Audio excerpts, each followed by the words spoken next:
Hi hello नमस्कार. नवीन व्हिडिओमध्ये स्वागत करते. मी ज्योती सुरवसे फॅशन डिझायनर मराठी आपल्या यूट्यूब चॅनलमध्ये. तर ताईंनो, बऱ्याच ताईंचे कमेंट आलेली होती की ताई 42 इंच साईजचं कटोरी ब्लाऊजचं पेपर कटिंग दाखव. तर चला आजच्या व्हिडिओमध्ये आपण तेच बघणार आहोत. व्हिडिओ कंटिन्यू बघा, शेवटपर्यंत बघा, कारण मोठ्या मापांमध्ये बरेच काही बदल असतात, बरेच मापांमध्ये फरक असतो, ते तुम्हाला आज कळणारच आहे. व्हिडिओ शेवटपर्यंत बघा. तर इथं बघा, मी उंची बरोबर तुमची जेवढी मापाची ब्लाऊजची असते त्यापेक्षा 1 इंच जास्त शिलाई मार्जिन ॲड करून टाकलेली आहे. मुंडा पण मी इथं 6.5 टाकलेला आहे आणि शोल्डर म्हणाय गेलात तर जेवढं शोल्डर आहे त्याचं हाफ टाकायचं आहे. ठीक आहे. आता मी उंचीमध्ये पण 1 इंच ॲड केलेला आहे. आता मागचा गळा इथं जेवढा आहे तेवढा मी इथं ड्रॉ करून घेतलेला आहे. त्यानंतर छातीचा आपल्याला घेर असतो त्याचा चौथा भाग काढायचा असतो. जितकी आता 42चा इथं चौथा भाग 10.5 इंच टाकला आहे आणि त्यानंतर इथं 2 इंच शिलाई मार्जिन टाकलेलं आहे. इथं डबल फोल्ड पेपर आहे. आता इथं डबल फोल्ड पेपर असला तरी मी अगोदर तुम्हाला मागचं कटिंग दाखवते, जेणेकरून तुम्हाला डायरेक्ट अस्तरवरती जरी हे कटिंग करायचं असेल तरी सुद्धा अगदी सोप्या पद्धतीमध्ये तुम्ही करू शकता. आणि कोण्यापासून मुंड्याच्या तर वरती आपल्याला 1.25 इंच वरती येऊन आपल्याला इथं मुंड्याचा मागच्या आकार द्यायचा आहे. आता इथं पूर्ण कंबर टाकून घेते मी. इथं कमरेचा चौथा भाग, त्यानंतर 1 इंच शिलाई मार्जिन जे मागचे टक्स असतात त्याचं, आणि 2 इंच शिलाई मार्जिन, अशा पद्धतीने इथं मी मार्किंग करून घेतलं आहे. आणि त्यानंतर मी इथं कटिंग पण लगेचच करून घेते आणि म्हणजे तुम्हाला दाखवते. आता आपल्याला बॅक पॅटर्न हे एकदम सिम्पल इझिली आपण मार्किंग करून कटसुद्धा करू शकतो. पण सगळ्यात मोठं टेन्शन म्हणजे काय असतं की फ्रंट साईडला असतं, जे कटोरी ब्लाऊजमध्ये आहे ते पण तुम्हाला पुढे दाखवते. व्हिडिओ शेवटपर्यंत नक्की बघा. आता इथे डबल फोल्ड पेपर होता, तो मी अगोदर सिंगलमध्ये कट करून घेतला. त्यानंतर मग मी इथं मागचा पार्ट जो आहे तो कट करून घेतला. आता जे पार्ट आहे मागचा तोच आपल्याला अशाच पद्धतीने इथं पूर्ण ड्रॉ करून घ्यायचा आहे, म्हणजे मार्किंग करून घ्यायचं आहे. आणि मागचा मुंडा ते आपण जसा मार्किंग केलेला होता सेम तसा सगळा मार्किंग करून घ्यायचं आहे आपल्याला, जेणेकरून काय होतं की मग आपल्याला ते नंतर व्यवस्थित करता येईल. आता इथं साईड पॅटर्न म्हणजे जसं साईडला फिटिंग लेवल असतं तेवढं मी ते कट केलं, बाकीचं सगळं फक्त मार्किंग करून घेतलेलं आहे. आता इथं गळारुंदी 2.5 इंच टाकली आहे, मागचीसुद्धा 2.5 टाकली होती कारण माप मोठा आहे. त्यानंतर पुढचा गळा इथं तुम्हाला जेवढा पाहिजे तेवढा इथं घेऊ शकता. पुढच्या गळ्याची गळारुंदी 2.5 आणि इथं गळ्याची उंची मी इथं 6 इंच घेतलेली आहे. आणि इथं मी योगपट्टी काढत आहे, तर योगपट्टी मी इथं 2.5 इंचची घेतली आहे आणि इथं मी मार्किंग करून घेते. आता इथं अशा पद्धतीने योगपट्टी घेतली आहे. इथं योगपट्टीला थोडंसं वरती 1/2 इंच टोक काढायचे आणि इथं कटोरीचं आपल्याला जेवढी तुमची ब्लाऊजची कटोरी आहे तेवढं इथं माप टाकून द्यायचं. इथं 6 इंचची कटोरी तिथं टाकलं मी. आणि इथं आता मागचा मुंड्याचा आकार दिलेला होता आपण, आता फ्रंट साईडचा मुंडा पण घेऊया. आता इथं फ्रंटला थोडंसं आतमध्ये येऊन इथं मुंड्याचा आकार दिलेला आहे आणि तिथून आपण आतमध्ये इथं पाहू शकता तुम्ही 2.5 इंच आलेला आहोत. त्या 2.5 इंचवर टिक केलं आहे. गळ्याच्या साईडनी वरतीपर्यंत 1.25 इंचवर टिक केले आणि इथं खाली 6 इंचवर, आणि हे तिन्ही पण पॉईंट आपल्याला कटोरीचे व्यवस्थित जुळवून घ्यायचे आहेत. ठीक आहे. आपले नेहमीप्रमाणे कटोरी जसं काढतो आपण तशीच ही पण काढायची आहे, फक्त मापांमध्ये चेंजेस होतात. अशा पद्धतीने इथं कट करून घेऊया. आता आधी योगपट्टी क्रॉसपट्टी कट करून घेऊया, त्यानंतर कटोरी कट करून घेऊया, साईड पॅटर्न पण आपला मोकळा करून घेऊया. अगोदर सगळंच आपण कट करून घेतलेलं आहे.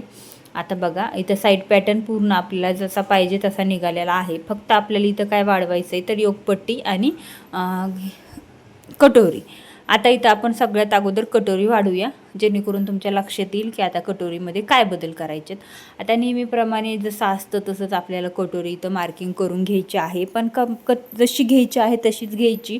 पण आपण काय करतो, जे 28 ते 36 साईजपर्यंत आपण कटोरी फक्त 1.25 इंच वाढवतो. ठीक आहे. त्यानंतर 36 ते आपण 36च्या पुढचे जे 38 ते 42पर्यंत आपण 1.5 इंच वाढवतो. ठीक आहे. आणि त्याच्या पुढे आपल्याला 2 इंच वाढवायची असते. ठीक आहे. आता इथं तुम्हाला सांगते काय काय बदल करायचा आहे. तर हे पॉईंट शिकणं आणि समजून घेणं खूप महत्त्वाचं आहे, तेच तुम्हाला मी इथे दाखवते. आता इथं काय करते मी, पूर्ण कटोरी जी आहे आपली अगोदरची निघालेली छोटी कटोरी ती आपल्याला पूर्ण मार्किंग करून घ्यायची आहे. मार्किंग करताना लक्षात ठेवायचे आपल्याला चारी पण बाजूनी एक्स्ट्राचा पेपर पाहिजे. कपडा असेल, कपड्यावरती जरी तुम्ही मार्किंग करत असाल तर कपडासुद्धा आपल्याला चारही बाजूनी जे एक्स्ट्राचा पाहिजे आहे. ठीक आहे, मध्यभागी मार्किंग करून घ्यायचे. त्यानंतर ती कटोरी काढून घ्यायची.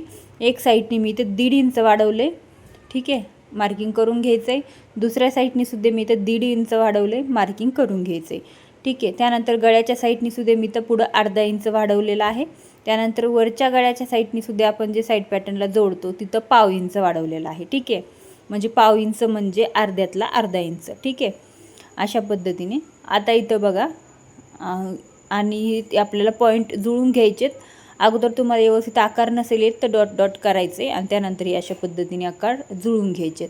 आता इथं बघा, अशा पद्धतीने मोजून घ्यायची. पूर्ण 10.5ची कटोरी झालेली आहे. आता इथं आपल्याला पॉईंट मध्ये काढून घ्यायचा आहे आणि खाली 2 इंच यायचं आहे. आता खाली आपण इथं 1.5 इंचच वाढवत असतो, पण नाही, आपल्याला 2 इंच यायचे, कारण मोठं माप आहे, छाती पण भरपूर असणार आहे आणि त्यामुळं मग ती पूर्ण छाती कटोरीमध्ये बसण्यासाठी आपल्याला इथं 2 इंच वाढवायचं आहे. ठीक आहे, आणि हे आपल्याला कट करून घ्यायचे आहे. आता ही आपली कटोरी तयार झालेली आहे. आशा करते तुम्हाला व्यवस्थित समजलं असेल. समजलं नसेल तर कमेंटमध्ये नक्की विचारा. तर बघा, अशा पद्धतीने मी आता इथं पूर्ण कटोरी मापाची तयार करून घेतलेली आहे. आता इथं मी शूट करताना मोबाईल खूप जास्त वरती मी फिट केलेला होता, म्हणजे सेट केला होता, त्यामुळे तुम्हाला इथं छोटी वाटत असेल, पण खूप मोठी कटोरी तयार झालेली होती, जशी आपल्याला पाहिजे आहे तशी. ठीक आहे, त्यानंतर मागचा बॅगचा गळासुद्धा आपण कट करून घेऊया. आणि इथं बॅगचा गळा, बाकीचे सगळे पार्ट आपले कट करून झालेले आहेत. आता फक्त आपल्याला बाहीचं कटिंग करायचं आहे. आपल्याला बॅक आणि फ्रंट दोन्ही पण मिळालेलं आहे. आता इथं फ्रंटच्या साईडची जी योगपट्टी असते ती पण आपण लगेचच वाढून घेऊया, कारण आपल्याला योगपट्टी खालच्या साईडनी अर्धा ते अर्धा इंच तरी एक तर शक्यतो 1 इंच, पण नाही, मी अर्धा इंचच वाढवते म्हणून तुम्हाला खरं ते सांगते. अर्धा इंच वाढवायचे आहे फक्त. तर ती वाढवून मी इथं कट करून घेतलेली आहे. कुणी कुणी 1 इंच पण वाढवतं. ज्यावेळेस आपल्याला योगपट्टी जास्त लागते, उंचीला जास्त करायचं असेल ब्लाऊज, त्यावेळेस आपण इथं 1 इंच वाढवलं तरी चालतं, पण शक्यतो अर्धा इंचच वाढवा. बघा, अशा पद्धतीने मी इथं अर्धा इंच वाढून व्यवस्थित सगळं करून घेतले. सगळे पार्ट आपल्याला मिळालेले आहेत. आता आपण बाहीचं कटिंग करूया.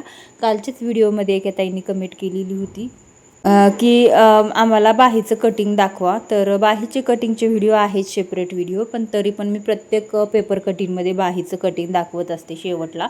तर तुम्ही व्हिडिओ एकदम शेवटपर्यंत बघत जा, म्हणजे तुम्हाला समजेल.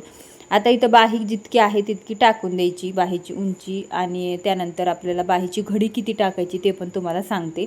आता इथं बाही होती 8.5ची, तर इथं मी 9.5वरती मार्किंग केलेलं आहे. 1 इंच शिलाई मार्जिन वाढवलेलं आहे, खाली अर्धा वरी अर्धा. ठीक आहे, त्यानंतर बाहीची घडी आपल्याला इथं 11 इंचची टाकायची. 10.5 इंचची छाती म्हणजे चौथा भाग, आणि अर्धा इंच प्लस त्यामध्ये जास्त ॲड करायचे. आणि इथं 3 इंच मुंडं खोली घेतली. त्यानंतर मी इथं 2 ते 2.5 इंच आतमध्ये आलेली आहे. त्यानंतर इथं 3.5वरती 1 टिक करायचं आणि 3वरती 1 टिक करायचं, आणि अशा पद्धतीने मागचा आणि पुढचा आकार देऊन घ्यायचा. आता बाहीचं कटिंगमध्ये सुद्धा प्रत्येक मापामध्ये चेंजेस असतात. ठीक आहे, त्यानंतर दंडघेरसुद्धा मी इथं टाकून घेते आणि शिलाई मार्जिनसुद्धा टाकून घेते. त्यानंतर मी इथं जुळून घेणार आहे. अशा पद्धतीने जे तुम्हाला जेवढं पाहिजे तितकं तुम्ही इथं जुळून घेऊ शकता शिलाई मार्जिन. अशा पद्धतीने मी इथं लगेचच कटिंग करून घेते. अगोदर बॅकचं कटिंग करून घ्यायचं आहे आपल्याला. त्यानंतर आपल्याला मध्ये कट मारायचं आहे, व्यवस्थित असा कट मारून घ्यायचा आहे, आणि इथं ओपन करून आपल्याला पुढच्या मुंड्याचा आकार कट करून घ्यायचा आहे अशा पद्धतीने. तर बघा, बाहीचं सुद्धा कटिंग झालेलं आहे. आपण आता सगळे मापं कटिंग केलेले आहेत. आता इथं बाही टाकायची, आणि जितकी साईज आहे तुमची बाहीची तितक्या साईजची बाहीला तुम्ही वापरू शकता. तर इथं 42 साईजचा ब्लाऊज आहे, तर इथं मी 42 साईज इथं प्रत्येक पॅटर्नवरती लिहून ठेवते, म्हणजे कसं कोणताही आपल्याला पॅटर्नवरती आपल्याला त्याच कस्टमरचं नाव पण लिहून ठेवते, म्हणजे दुसऱ्या वेळेस ते ब्लाऊज आलं त्याच कस्टमरचं की आपल्याला ते डायरेक्ट कटिंग करता येतं, वेळ वाचतो. ठीक आहे, त्यानंतर हे अशा पद्धतीने लिहून ठेवते. तर चला, आजचा व्हिडिओ तुम्हाला नेमका कसा वाटला कमेंट करून नक्की सांगा. व्हिडिओला लाईक करा, मैत्रिणींसोबत शेअर करा, आणि चॅनलवरती तुम्ही नवीन असाल तर सबस्क्राईब करायला अजिबात विसरायचं नाही आहे, कारण प्रत्येक व्हिडिओ तुम्हाला आला नवीन टाकला की लगेच तुम्हाला मिळेल, जेणेकरून तुम्हाला सबस्क्राईब करून ठेवायचं आहे. ठीक आहे, व्हिडिओला लाईक करा, शेअर करा, आणि बाय बाय.